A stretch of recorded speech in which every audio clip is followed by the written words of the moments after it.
El viejo mundo se muere, el nuevo tarda en aparecer, y en este claroscuro surgen los monstruos. Esto escribió el viejo Sardo cuando en Europa se alzaban las fuerzas oscuras que pondrían en riesgo al mundo en los años 30 del siglo pasado. Hoy nos encontramos en la misma situación. Peligros y esperanzas se juntan para hacer del futuro algo incierto. Acompáñenos en este viaje para comprender en qué punto de la historia nos encontramos y avisorar un nuevo horizonte que deje atrás los peligros de nuestra época. Esto es El Mundo en Claroscuro.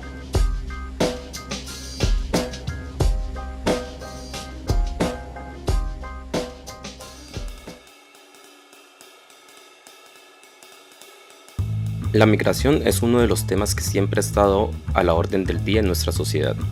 A nivel global, la movilidad humana ha generado cambios culturales, sociales y políticos que estructuran las naciones que hoy conforman los 5 continentes. Por causas económicas, sociales, políticas o de otro tipo, los seres humanos hemos salido en busca de diferentes experiencias en otros países. En Colombia, esta no es la excepción. Muchos salieron a causa del conflicto armado, muchos más buscando mejores condiciones económicas o de estudio. De igual manera, últimamente se ha convertido en un país receptor de inmigrantes de Venezuela y otros países de la región. Con la conducción de Juan Camilo Castillo y la producción de Sergio Hernández, esto es El Mundo en Claroscuro y hoy estaremos hablando sobre los procesos de migración en Colombia en el siglo XXI.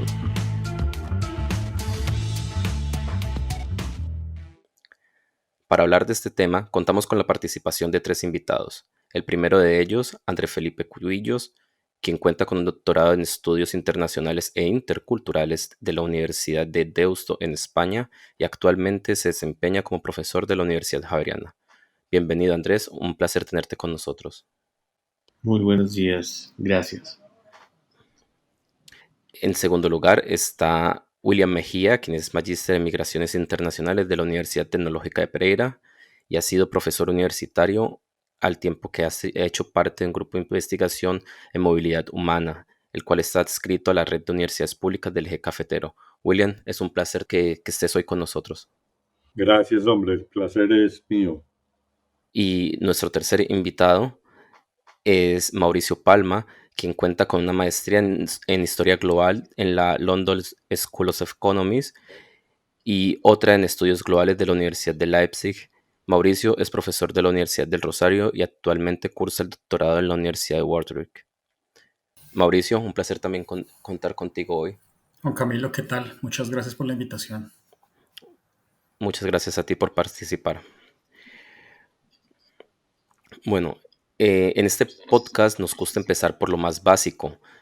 Y qué más básico en este caso que preguntarnos qué es la migración. Entonces, mi primera pregunta, y quisiera empezar con el profesor William Mejía, es ¿qué debemos de entender por migración? A ver, la migración simplemente es el cambio de residencia, ¿sí? En el contexto en el que estamos, un cambio de residencia de un país a otro, en la medida en que hoy vamos a hablar de migraciones internacionales. Eso no está ligado a la distancia ni a nada por el estilo. Migra quien se va de Ipiales a vivir a Tulcán, o migra, se considera migrante quien pasa de Cúcuta o de Villa del Rosario a vivir al otro lado del puente en San Antonio. Entonces, en esencia, esa es la migración. A partir de allí, pues, cabría cantidad de clasificaciones, de restricciones, pero lo fundamental en este sentido, el que estamos hablando de migraciones internacionales, es que el marco jurídico en el que, eh, en el que está la persona cambia al migrar. Perdón, bueno, aclarar también que la migración no es un hecho nuevo, que la migración ha estado ligada al desarrollo mismo de la humanidad, eh, solo pues aceptando la importancia de las migraciones, podemos entender que desde el origen de la humanidad en África, hoy estemos como estamos cada uno de nosotros en distintas partes de Colombia o del mundo. Muchas gracias por ese primer acercamiento. Mauricio, quisiera continuar contigo y preguntarte si tienes alguna explicación que quisieras ofrecernos el día de hoy para completar lo que lo que el profesor William nos acaba de explicar. Juan Camilo, a mí me gustaría añadirle a lo que el profesor William nos estaba contando, que la palabra migración encierra una cantidad de categorías asociadas al discurso político contemporáneo. Y quiero elaborar la explicación en dos sentidos. Lo primero es que el hecho social del movimiento humano es algo que los cuerpos de las personas, los humanos, nosotros hemos estado haciendo durante siglos, viene con nuestra condición humana. Y al ponerlo en clave de migración, esa movilidad, lo que se hace es ponerlo en un marco político específico. Vean lo interesante, los humanos nos hemos movido a través del espacio del planeta durante siglos y siglos, pero solo hasta hace muy recientemente, quizá unos 2 siglos, quizás menos, se comienza a hablar en términos de migración. Y cuando se comienza a hablar en términos de migración, uno tiene que entender que las lógicas del control, la organización y el manejo político de esa movilidad comienzan a encasillarse en la política y la organización de los estados, de los modernos estados-nación.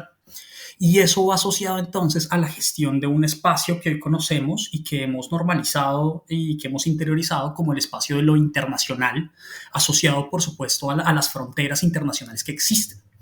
Entonces, hoy por hoy, además de analizar el hecho del movimiento, del atravesar la frontera internacional, del buscar quedarse en un lugar, de cambiar de residencia, como el profesor William lo decía, también es importante entender cuáles son los discursos, los elementos políticos, imaginados o reales, que van asociados a esa palabra migración y a los múltiples adjetivos que le vamos poniendo. En este caso, el de internacional, y en donde vamos a comenzar a entender procesos de diferencia, procesos de entendimiento, procesos de producción de nuevas realidades y, por supuesto, todo lo que trae consigo el entender los mecanismos normativos internacionales que definen nuevas realidades de las personas que están en movimiento.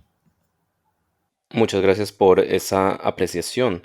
Em, Andrés, quisiera preguntarte tú qué piensas sobre este aspecto que Mauricio nos acaba de ilustrar acerca de la politización de la movilidad humana y quisiera también para, digamos, encerrar esto sobre lo básico que estamos empezando en nuestro podcast, eh, que nos resaltaras una diferencia que muchas personas no conocen y es entre inmigración y emigración.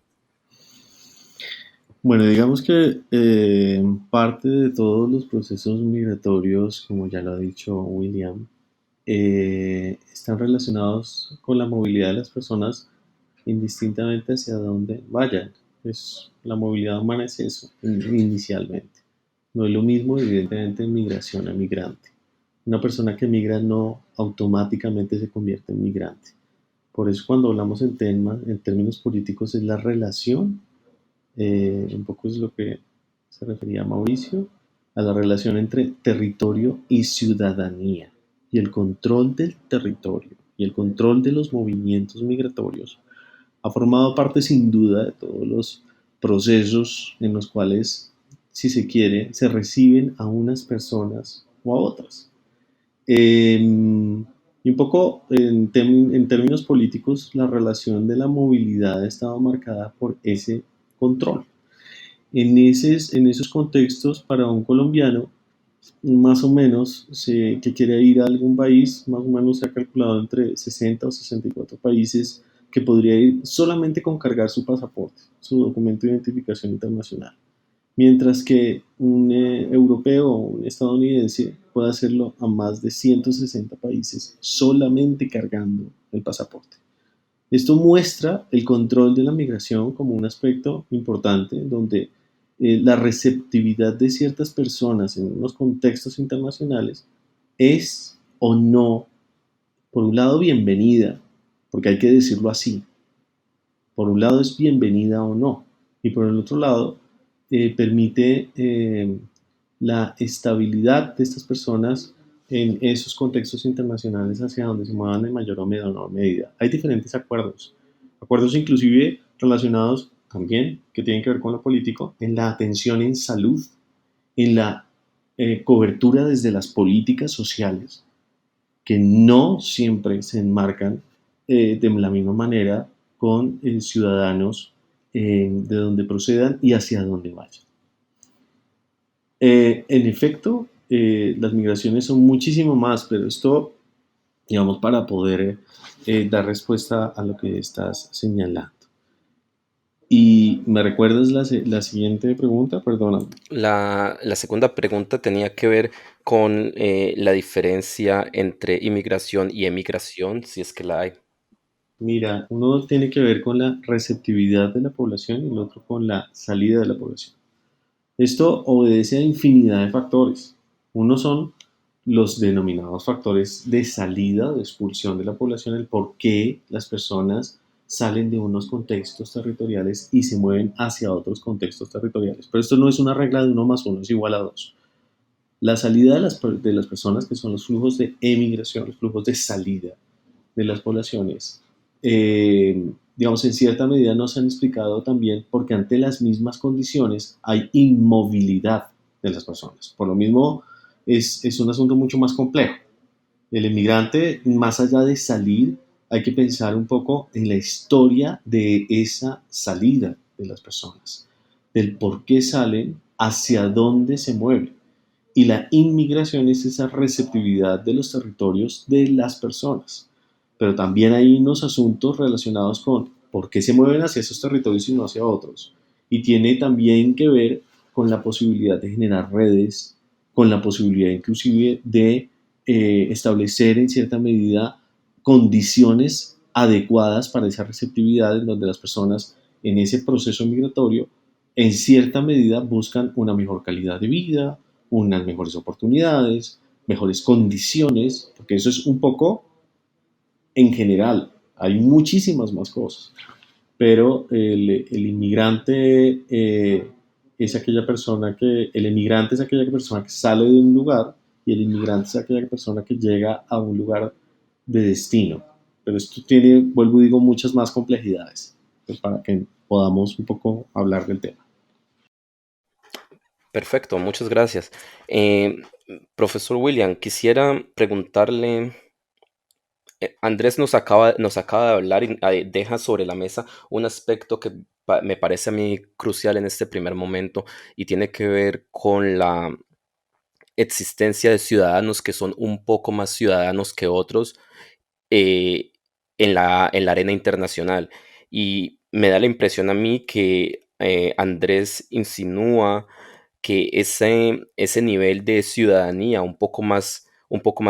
más fuerte respecto a otros ciudadanos de otros países tiene que ver más con el caudal político o la capacidad político, económica y o militar internacional de su país de origen a con el hecho mismo de una relación de tú a tú en la arena internacional. ¿Cómo ve esto usted? ¿Lo comparte o podría ampliarlo o refutarlo? A ver, estoy de acuerdo contigo de que realmente hay diferencias y como lo expresaba Andrés, hay diferencias entre ciudadanos, entre ciudadanías en el mundo, ¿sí? Y que de hecho están relacionadas con situaciones de poder, con relaciones de poder. De hecho, inclusive quienes están en la Unión Europea saben que no es lo mismo un inmigrante sirio que un inmigrante de la misma Unión Europea, ¿sí? Hay diferencias significativas. Ahora, tienden a conformarse espacios de libre movilidad a través de las zonas de integración. En América tenemos en este momento bueno, hay varios espacios, pero principalmente dos. Uno que es el más importante el de Mercosur. El acuerdo ampliado de Mercosur permite la movilidad con el simple documento de identidad prácticamente a través de toda Sudamérica, porque además de los países que son parte del propio Mercosur, ese acuerdo lo han firmado el resto de países de Sudamérica. Permite no solo la movilidad, el ir como turista, el entrar y salir del país, sino permite una fácil radicación, una fácil emigración a esos otros países mediante un proceso simplificado.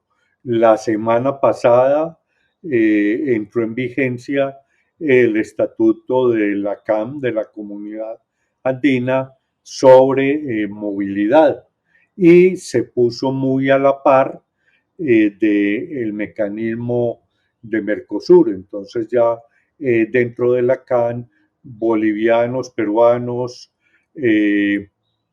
colombianos y ecuatorianos nos podemos mover también y radicar en el otro país con mucha facilidad. Entonces así se van constituyendo en Centroamérica también. Hay algunos, pero sí, de hecho es algo relacionado con con el poder, el que los haitianos tengan tanta dificultad para moverse en medio de sus dificultades, pues obviamente tiene que ver con que son ciudadanos de un país que es el país más pobre del hemisferio occidental, por ejemplo. Perfecto, muchas gracias por esa aclaración. Y Mauricio, quisiera, ya que estamos hablando de las relaciones de poder internacionales como punto a tener en cuenta en el análisis sobre las migraciones, quisiera que pasemos a Colombia y quisiera empezar contigo. Y es que hasta hace no mucho tiempo, incluso aún es Colombia un país que exporta migrantes más que recibirlos. Entonces, quisiera preguntarte cuáles serían para ti las características de la migración colombiana al exterior. Las características de la migración colombiana, comienza uno quizá a hacer una suerte de arqueología de las últimas décadas. Es una migración que se ha constituido en varias fases, o así por lo menos lo anota la literatura, algunas de ellas asociadas y que comienzan en la segunda mitad del siglo pasado a los problemas, digamos, económicos, que se van a ir acentuando con el asunto del conflicto armado. O hay un primer momento en el cual pues, es una migración que hacia los 70, 80 va dirigida a la misma región, específicamente Venezuela. Con el tiempo, pues también hay que entender que al mismo tiempo hay personas que tienen la posibilidad de llegar a los Estados Unidos como foco de recepción de personas desde Colombia. Ya hacia los 90 la intensificación del conflicto armado colombiano y que se va a enredar en estos asuntos del narcotráfico y también las posibilidades de viaje cambian y los destinos, pues digamos que se multiplican, personas llegan a Europa, España puntualmente, por todos lugares de Europa, muchas personas hacia el cono sur, sobre todo cuando se van abriendo oportunidades de estudio. Y toda esta arqueología, hecha de manera muy sintáctica y muy rápida, denota que al principio es una migración que las teorías tradicionales describirían como una migración económica, entre comillas, aunque yo no creo que las migraciones puedan ser vistas, por lo menos desde el punto de vista causal, en solamente económicas o forzadas en términos de necesidad, en términos de protección. Yo creo que hay más que descubrir detrás de eso. Pero originalmente hay una relación entre la necesidad económica, entre los entornos entonces precarios de los lugares de origen, asociados a unas dinámicas de violencia que van a hacer que se produzca digamos que unas redes de migrantes colombianos alrededor del mundo, donde usted identifica que hay unas divisiones de clase y de origen muy marcadas. Hay, cuando usted se va al detalle, por ejemplo, que personas que están en Colombia o que, son, o que vienen de origen muy precario en Colombia migran hacia lugares muy cercanos, por ejemplo, Ecuador o Venezuela, en el caso de las personas que van a ser, pues finalmente, pues que salen de Colombia a causa del conflicto armado, así como usted encuentra personas que son ya de clases trabajadoras o clases medias que tienen la posibilidad de desplazarse a lugares más lejanos, quizá también en el marco de lo que sería búsqueda de protección internacional, algunos, pero también con ánimo económico. Entonces, la literatura, digamos, hegemónica dominante, lo describe en términos de flujos migratorios mixtos, que son estas categorías que para mi gusto también sirven para tratar entonces de mantener el asunto de la movilidad humana categorizada dentro de elementos de control en el espacio de lo internacional. Ahora, el punto central de esto es que las migraciones colombianas son tremendamente heterogéneas. Son heterogéneas en composición, en duración. Las redes son tremendamente densas y lo que se constituye hoy en día como una diáspora colombiana no es una comunidad diaspórica homogénea, sino que tiene una cantidad de elementos que se van dividiendo por oficios, por cuestiones económicas, por capacidades intelectuales, personas que hacen parte entonces de la protección internacional, es decir, refugiados que están afuera de Colombia a causa del conflicto armado. En fin, entonces es una población en el exterior que es tremendamente heterogénea, que finalmente pues es el objeto de las normativas más recientes que ha tratado de producirse en el contexto colombiano.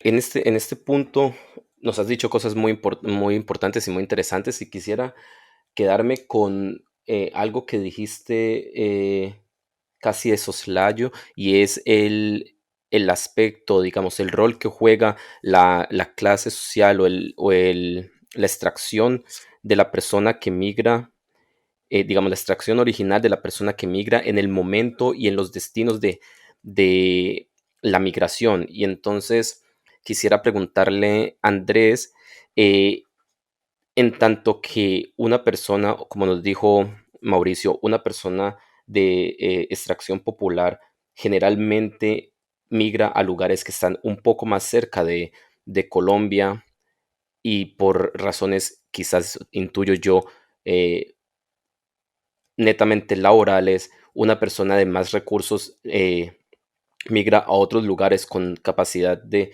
adquisitiva mucho más alta, em, y con capacidad de estudio y de desarrollo personal, digamos, más variado y con mayor capacidad de reconocimiento futuro.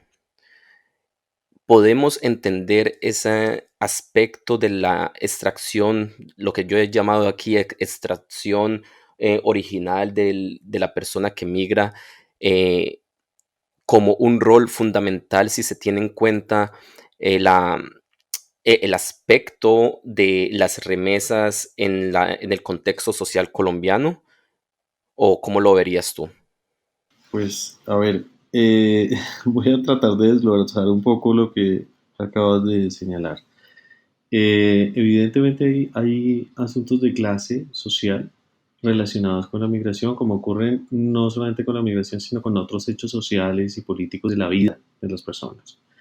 Eh, Históricamente, las migraciones se habían concentrado de sur a norte, de los países en vía de desarrollo hacia los centros de desarrollo. Sin embargo, hoy en día las rutas migratorias también son sur-sur.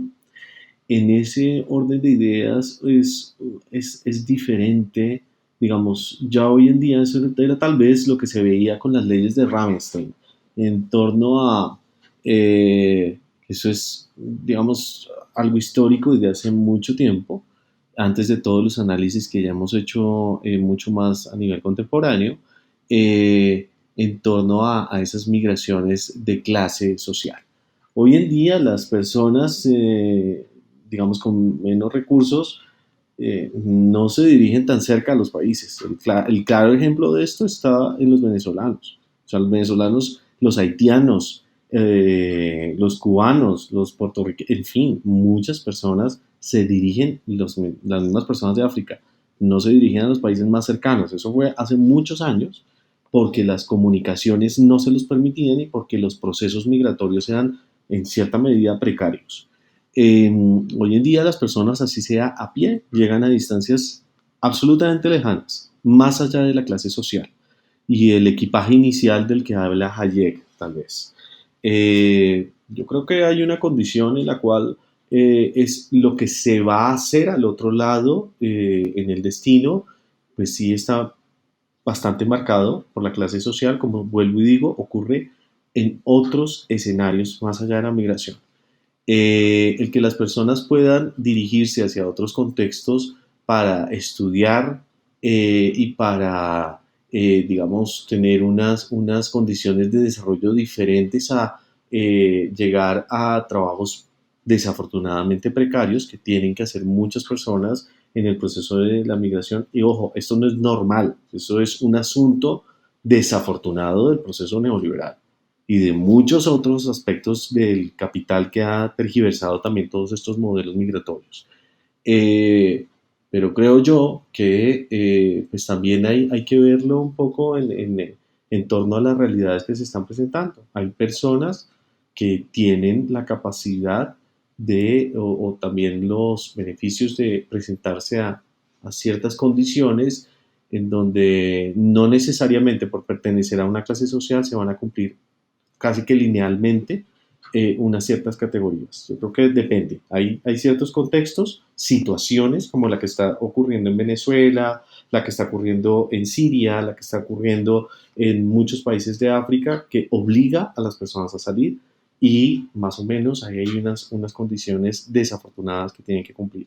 Pero en otros términos, donde las migraciones son un poco menos, digamos, de esta condición política y económica de expulsión, las situaciones cambian. Ahora, en cuanto a las remesas, pues evidentemente dependen de todos estos movimientos migratorios.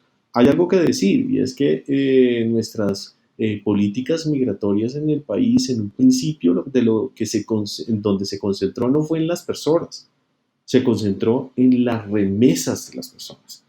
Y hace muchos años, la denominada política integral migratoria realmente no era una política, ni era integral, ni era migratoria. A lo que donde se concentraba era en la obtención de esas remesas de las personas. Por eso luego ocurren un poco programas relacionados con, hace muchos años, con los programas Bienvenido a Casa y otras cosas que están muy relacionados también con esas remesas. Pero si me lo dices, bueno, el crecimiento de las remesas es algo que ha funcionado muy bien para, digamos, también el desarrollo de muchos países. México es un ejemplo, Colombia también lo ha sido. Entonces las remesas han aportado a ese denominado, a mi modo de ver, muy mal denominado, pero bueno, eso es lo que los términos económicos lo señalan, el denominado co-desarrollo. Ahora, las remesas han llegado a ocupar el país en unos renglones importantes y hemos recibido más de 600 millones de, de dólares en remesas en nuestro país. Inclusive hemos llegado a tener más de 3.000 millones de dólares provenientes de las remesas. O sea, realmente es muy importante. Obedece a lo que las personas tratan de compensar con esa migración. Trae algo muy importante y lo que habría que analizar aquí es en qué se usan las remesas, que eso ya es otro asunto y obedece a otros temas, pero no quiero alargar más la respuesta y lo dejaría ahí. Profesor Mejía, ¿tiene algo que profundizar o debatir sobre la intervención que acaba de tener Andrés al respecto? Sí, a ver, estoy de acuerdo con Andrés en el sentido de que la cercanía o lejanía a la que se migre no depende del estrato o del estatus social o económico, ¿sí? Vemos gente con muy pocos recursos que emigra muy lejos porque hay que entender también los mecanismos mediante los que se dan, las motivaciones, ¿sí? De pronto de los sitios más lejanos para emigrar y más costosos podrían estar los Emiratos Árabes, ¿sí? No obstante, allí hay una cantidad importante de personas que han vendido su capacidad de guerra, ¿sí? Que sirven en las fuerzas de seguridad y que les envían sus pasajes para que se vayan, ¿sí? Entonces situaciones de esas ocurren eh, en todos lados, ¿sí? Entonces, a dónde se migra no depende exactamente de la estratificación social, ¿sí? No obstante, esa estratificación, claro, que impone eh, un tipo de relaciones de los colombianos en el exterior, ¿sí? Entonces, eso ha dificultado, eh, por ejemplo, o lo dificultó más en otro momento, en la época fuerte del narcotráfico, de la estigmatización de los colombianos. La gente no se relacionaba entre sí en el exterior por miedo a ver el otro en qué andaba y en qué se podía meter. Entonces,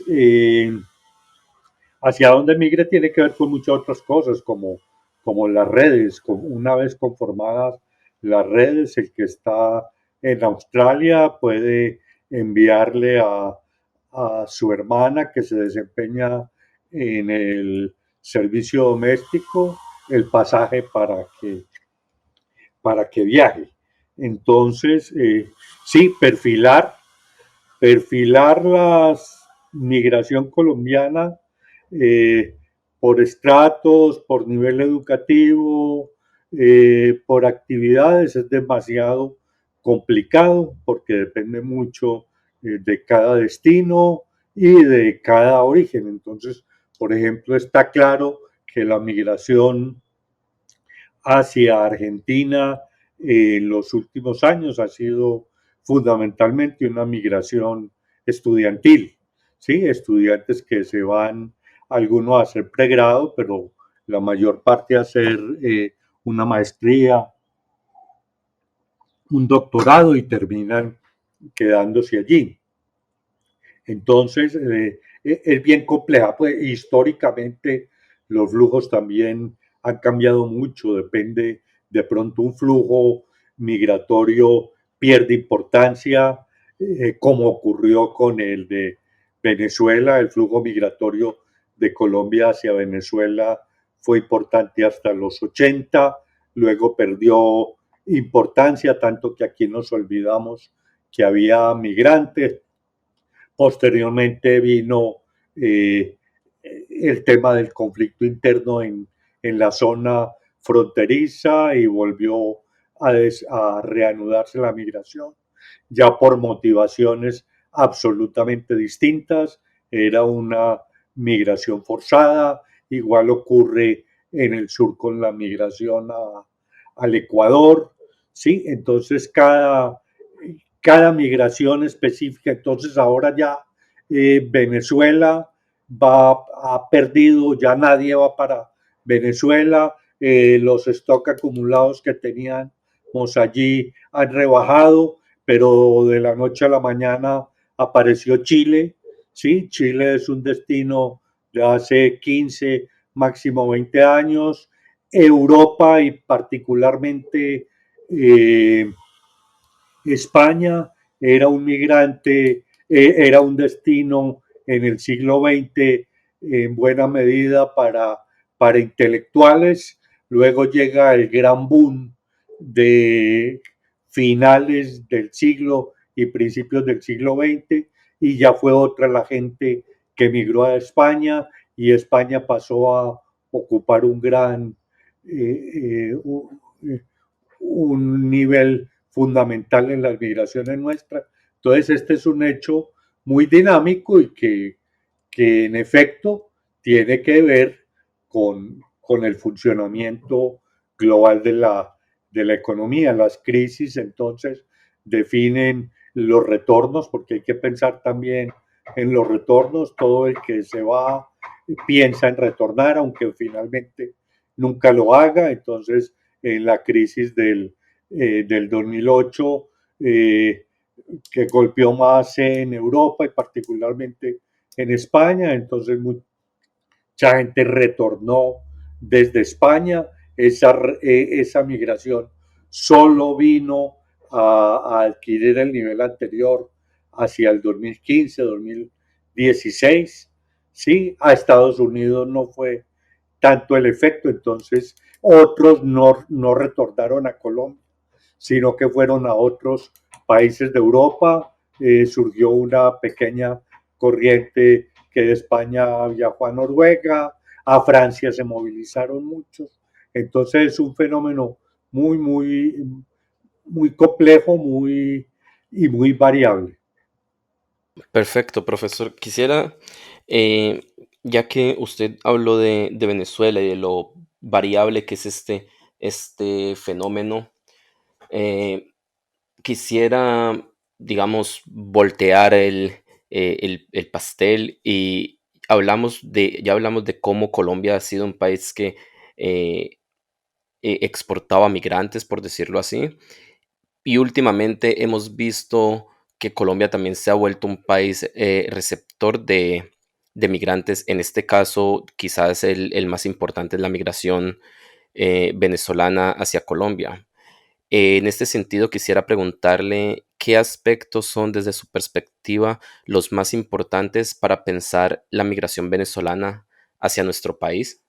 Allí sí es fundamental el término cercanía, el término fronterizo, ¿sí? Como explicación para que la mayor parte lleguen aquí. Pero como bien lo decía ahora Andrés, tampoco es limitación que lleguen más lejos. Y caminando han llegado a Chile y caminando han llegado al Perú y al Ecuador, tantos como los que se han quedado en Colombia. Como motivos de salida, pues hombre, hay algo claro, lo tenemos claro, la crisis social, política, económica de Venezuela ha empujado a la gente a salir. Entonces la gente siempre busca estar, mejorar su situación, bien sea la situación económica, la situación de seguridad, inclusive la situación afectiva, pero en el fondo, tras de cada historia migratoria, hay eso, una búsqueda de mejoría. Entonces, esa migración desde Venezuela hacia Colombia es clara, con un elemento adicional. ¿Cuál es? Pues hombre, que Venezuela fue nuestro mayor y principal destino durante muchos años. En términos absolutos todavía podemos decir, aunque hay incertidumbre en las cifras, pero es factible que todavía el mayor sitio de concentración de colombianos sea Venezuela. Entonces en Colombia hay unos vínculos muy grandes. Entonces, venezolanos actuales tienen sus abuelos o sus padres mismos eran de Colombia. Eso tienen la posibilidad de la nacionalidad colombiana. Entre otras cosas, eso ha complicado mucho metodológicamente el análisis de esos flujos migratorios. ¿Quiénes son realmente colombianos que están retornando? ¿Quiénes son venezolanos? ¿Quiénes son colombianos de segunda generación en Venezuela? Todo este asunto, los matrimonios mixtos, hace muy compleja la situación y determina que Colombia, sobre cualquier otra circunstancia, sea el destino principal. Además, pues son 2.400 kilómetros de frontera. Pero repito, eso no impide que se muevan para otros lados. Andrés, sigo contigo y quisiera empezar con la última frase que dijo el profesor, que dicho sea de paso va en sintonía con lo que tú defendías en tu anterior intervención, y es eso de que lleguen aquí no es limitación que, para que vayan más lejos. Em, quisiera que quisiera que nos contaras por qué, así como hemos visto que Venezuela y muchos venezolanos han venido a Colombia, también lo hemos visto últimamente, en los últimos días a través de los medios de comunicación, que migrantes de Haití, de Cuba y otros países vienen a Colombia como, digamos, destino transitorio con el objetivo de llegar a Estados Unidos. Entonces, mi pregunta es si puedes contarnos de una forma breve por qué Colombia es o se ha convertido en un punto estratégico como paso de flujo migratorios hacia el norte del continente. Bueno, mira, lo primero que hay que decir en este sentido es que pues Colombia tiene una conexión marítima importante y también la ubicación territorial de Colombia es estratégica para muchas poblaciones para seguir su recorrido hacia otros países.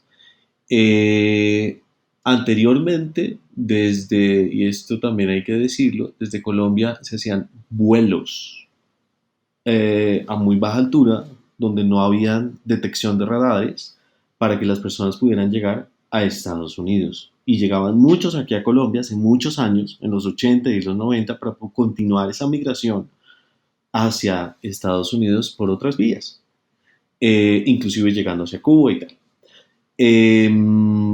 Hoy en día, digamos que las redes también, me refiero a las redes sociales, la conexión a Internet, también ha generado grupos de personas que se comunican para poder establecer esa migración en red. Y esto se ha dado ahora en Colombia, no solamente con población proveniente de Haití, población proveniente de Cuba, sino también de Asia y de África.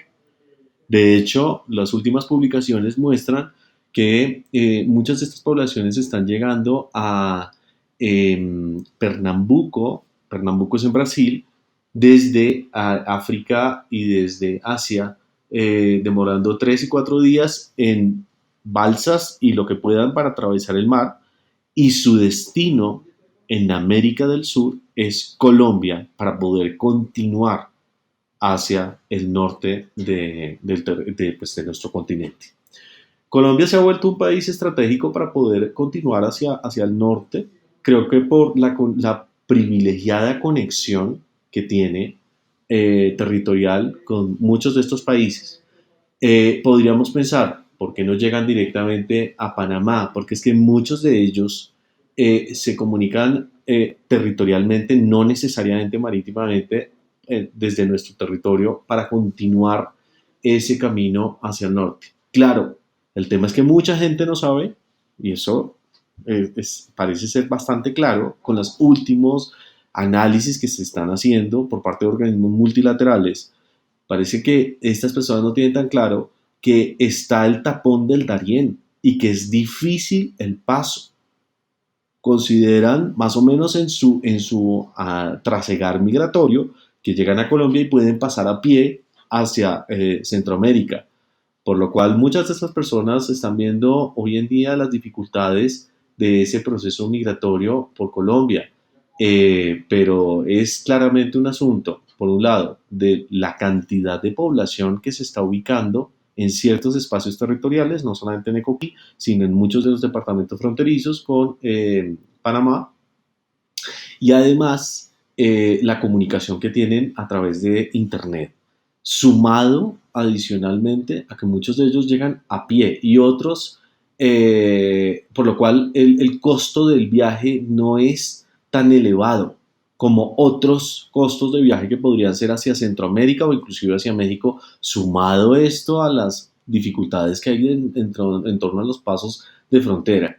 Entonces, creo que eso son algunas de las explicaciones, pero hay muchísimas más y es necesario hacer más estudios para poder entender un poco qué es lo que está pasando.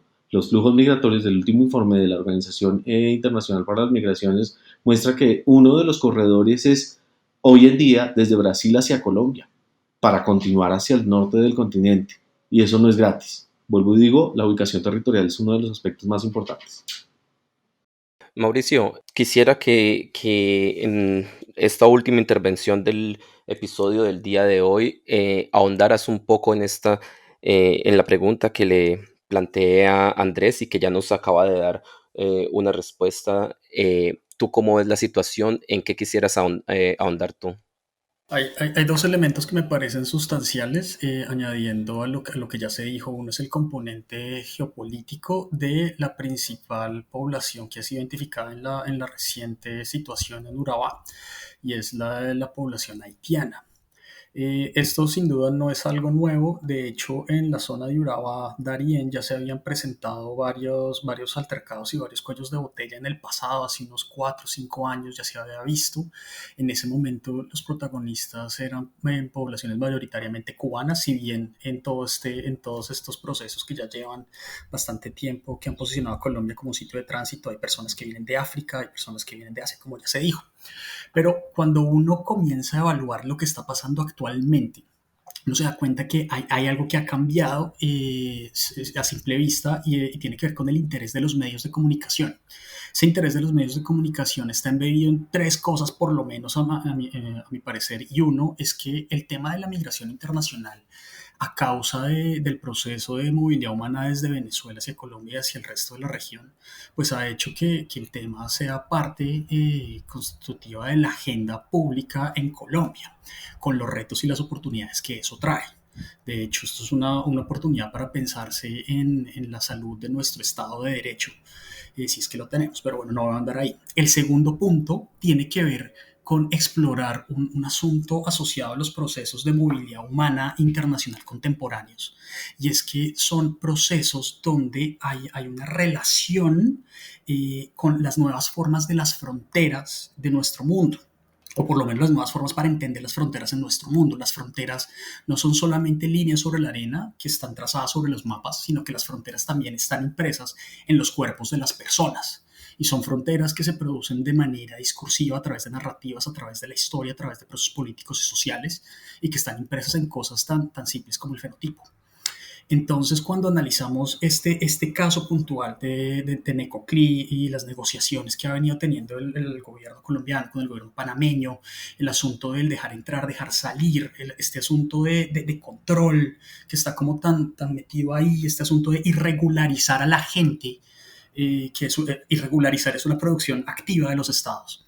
El componente étnico y específicamente racial, de un proceso racializado, donde están embebidos los procesos de mirar entonces con sospecha a las personas que se mueven y que están simplemente en ejercicio de sus condiciones mínimas de vida, de su derecho a moverse, está emitido. Son las nuevas formas entonces a través de las cuales los estados buscan reterritorializarse, buscan afirmar esos controles frente a la movilidad, que sin duda entonces se ha vuelto un proceso mucho más visible, que ha caído muchas veces en las agendas públicas como anillo al dedo para intereses políticos que buscan entonces criminalizar el movimiento dentro de esos entornos de precarización que son tan difíciles. Por ejemplo, en el caso de los haitianos, lo que se ha sabido hasta ahora es que hay una relación entre la época post-COVID, personas que vinieron de Haití hace una década, quizá un poco menos, luego de terremoto que hubo en Haití, que estuvieron por algunas temporadas en Brasil, en otras temporadas en Chile, países que han sido afectados entonces económicamente por la pandemia, y que ahora entonces comienzan, no directamente desde Haití, sino desde sus lugares en Sudamérica, a ir hacia el norte, por las rutas que abrieron cubanos y otras personas hace ya algunos años, pero que hoy en día hacen parte entonces de estas narrativas de la opinión pública dentro de unos entornos que nos hacen pensar, bueno, la migración y la movilidad humana son procesos que políticamente están racializados, están embebidos en estas formas de control, y lo más interesante es que sin embargo, y pese a esto, las personas siguen en movimiento, y muy seguramente esto va a ser parte integral de pensarnos el futuro de Colombia en el sistema internacional como punto de tránsito, de migración, de salida de personas, de circulación, entre muchas otras cosas, cuando hablamos en términos de migración internacional. Muchas gracias por tu respuesta, Mauricio. Muchas gracias a los tres por acompañarnos en este episodio. Les habló Juan Camilo Castillo, este es El Mundo en Claroscuro y los esperamos el próximo viernes con un nuevo episodio. No olviden suscribirse a nuestros canales de Spotify y YouTube y seguirnos en nuestra cuenta de Twitter @mclaroscuro. Hasta la próxima.